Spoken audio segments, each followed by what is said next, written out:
بسم الله الرحمن الرحیم. اللهم صل علی نبینا محمد صلی الله علیه وسلم. دا مسجد بلال رضی الله تعالی عنہ ده په مدینه منوره کې مسجد قباء او د مسجد نبوي په منځ کې ده. مسجد نبوي ته نږدې ده.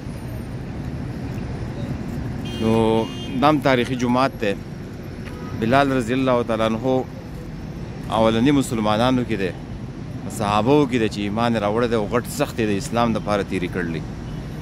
غلام او ابوبکر صدیق رضی الله تعالی عنہ اغستی و، آزاد کړی و، او مشرکینو بې دا ظلم کولو چې امیه و د سرداران قریش چې په ګرمو شګو به یې سملولی او راښکودو به او هغې به ویل احد احد الله یو دی الله یو دی.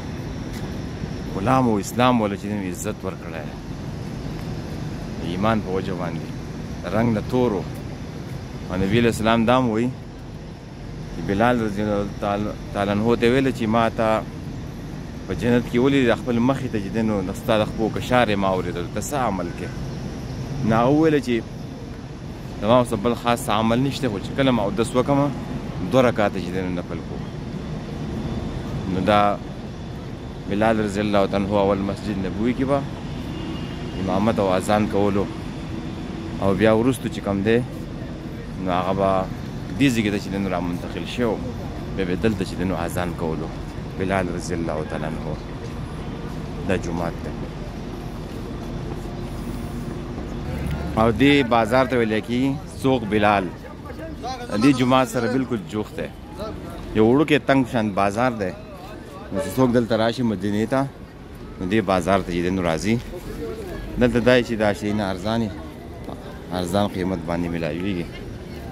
دا بازار دی، دا بازار دی، هر شی پکې چې دی نو میلاویږي. ماشومان دپاره ګفټونه او دا هدیې دې ته هدیې سوق بلال ویل کېږي. ماشومانو کې لونې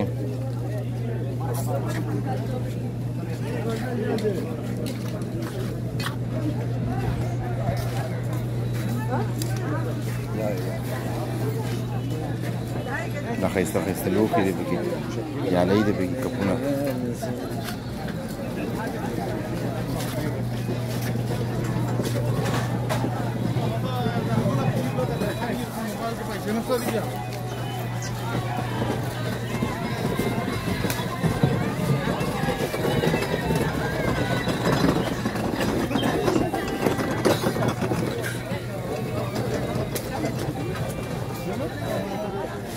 دا ټوپۍ دي، قرآن مجیدونه دي، مزید ګفټس دي،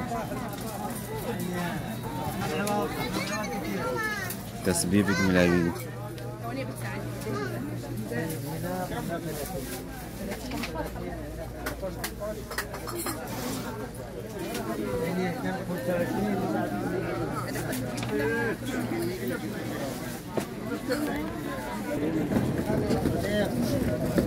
چپلې بوټان دلته هم میلاویږي. ماشاءالله ماشاءالله ماشاءالله ماشاءالله ما شاء الله. شوف صاحب البلاد 10 بيع له بيع. دا مسجد بلال دروازه ده، دې لاندې دا مارکیټ دی او دا دروازه ده مسجد بلال.